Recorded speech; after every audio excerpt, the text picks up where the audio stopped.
Hello everyone, my self Sameer Mishra. मैं यहाँ संकल्प कैरियर इंस्टीट्यूट में मैथमेटिक्स पढ़ाता हूँ। आज मैं आपको ये बताने वाला हूँ कि जो एनसीईआरटी के छोटे छोटे कंसेप्ट हैं उनको आप कंपाइल करके कैसे बड़े कंसेप्ट बना सकते हैं। जैसे एक बहुत ही बेसिक एग्जांपल कोऑर्डिनेट ज्योमेट्री में स्ट्रेट लाइन में 11th क्लास की स्ट्रेट लाइन में दिया हुआ है कि आपके पास दो लाइंस हैं। आपके पास दो लाइंस हैं y equal to m1x plus c1 and y equal to m2x plus c2। y equal to m2x plus c2। इन दोनों लाइंस और y एक्सिस के बीच में जो ट्रायंगल बनेगा उसका एरिया बताना है। तो आपके पास एक लाइन ये वाली हो गई, ये मान लिया y equal to m1x plus c1 है, और दूसरी लाइन आपके पास है y equal to m2x plus c2। मैं कुछ ऐसे बना लेता हूं, ये दूसरी लाइन है, ये है y equal to m2x plus c2। तो ये वाला एरिया एनसीईआरटी में सॉल्व्ड एग्जांपल में दे रखा है।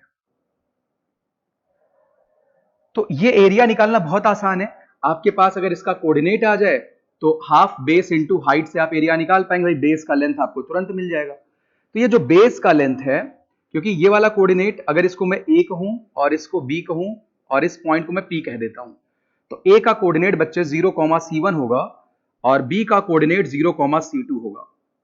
तो ए बी का लेंथ आपके पास आ गया c1 minus c2।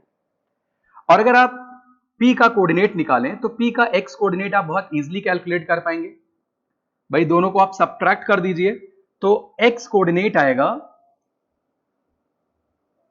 c2 minus c1 upon, एक बार मैं कैलकुलेट करके दिखा देता हूं इसे। आप दोनों लाइंस को माइनस कर दो, y equal to m1x plus c1 and y equal to m2x plus c2। तो आप दोनों को सबट्रैक्ट करिए तो यहां से आप x कोऑर्डिनेट बहुत इजीली बता पाएंगे, c2 minus c1 upon m1 minus m2। ये x की वैल्यू आ गई। वैसे केवल यहां पे x कोऑर्डिनेट की ही जरूरत है, क्योंकि ये जो डिस्टेंस होगा, ये वाला जो लेंथ होगा साथी, वो y एक्सिस से आप p पॉइंट का डिस्टेंस निकाल रहे हैं तो p का x कोऑर्डिनेट होगा। तो जो एरिया ऑफ ट्राइंगल होगा वो हाफ बेस इंटू हाइट आएगा। हाफ बेस का लेंथ कितना है, c1 माइनस c2। और अगर मैं अब हाइट की बात करूं तो आप ध्यान दीजिए, यहां पे c2 माइनस c1 लिखा हुआ है अपॉन m1 माइनस m2। इसको आप कुछ ऐसे भी लिख सकते हैं, x equals c1 minus c2 upon m1 minus m2 का निगेटिव, इस पूरे का निगेटिव। यानी अगर इसको हम मल्टीप्लाई करेंगे तो यहां से आएगा c1 minus c2 upon m1 minus m2, और यहां माइनस आएगा कि आप एरिया कैलकुलेट कर रहे हैं तो आप मॉडुलस लगा के चलेंगे। यानी जो एरिया आएगा फाइनली वो आएगा हाफ c1 माइनस c2 का square upon modulus m1 minus m2। ये वाली बात तो एनसीईआरटी में गिवन है। अब सवाल ये उठता है कि अगर ऐसे तीन लाइंस ले ली जाएं तो एरिया ऑफ ट्रायंगल कैसे निकाल पाएंगे। मेरी बात ध्यान समझिए, ऐसे अगर तीन लाइन ले ली जाएं तो एरिया ऑफ ट्रायंगल कैसे कैलकुलेट किया जाएगा। तो अभी मैं प्रूफ बताने नहीं जा रहा हूं, आप सिमिलर वे में प्लॉट करोगे और जो आपके पास सेक्शन आ रहा है उसका एरिया आप इजिली इसी टेक्निक से निकालोगे, राइट। बस मैं पैटर्न बताता हूं, एरिया जल्दी से कैसे लिख पाओगे। तो आप ऑर्डर में पहले m1 m2 m3 को लिख लो। एक फिक्स ऑर्डर फॉलो करते हैं। मैंने यहां पे क्लॉकवाइज सेंस फॉलो कर रखा है ऐसे, और इसी वे में आप c1 c2 c3 को रख दो।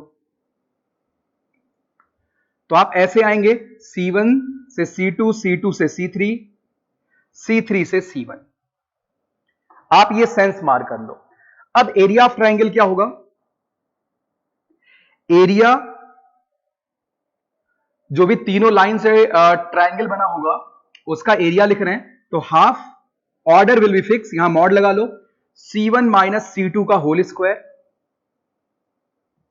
Upon m1 minus m2 plus c2 minus c3 का whole square upon M2 minus M3 plus C3 minus C1 का whole square upon M3 minus M1। आप इस तरीके से सीधे एरिया लिख सकते हैं। ये पैटर्न जब आप डेरिवेशन करेंगे, जैसे हमने y एक्सिस और दो लाइन के बीच में एरिया निकाला, वैसे ही आप इस पूरे कंप्लीट फॉर्मूले को डिराइव करोगे तो फॉर्मूले का फॉर्मेट ही आएगा, लेकिन कहीं साइन की गलती ना हो इसलिए ये पैटर्न याद रखते हैं। जैसे आप वेक्टर्स में i j k का ऑर्डर लेके चलते हो, वैसे आप ये पैटर्न अगर मेमोराइज करते हो तो 3 लाइन से बनने वाले ट्रायंगल के एरिया आप देखते ही लिख पाओगे।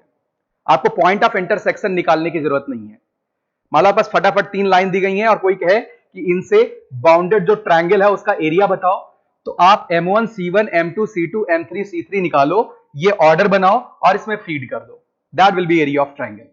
तो इन छोटी छोटी बातों को अगर कंपाइल किया जाए तो बहुत ही फायदा मिलता है। इस वीडियो में इतना ही। Thank you.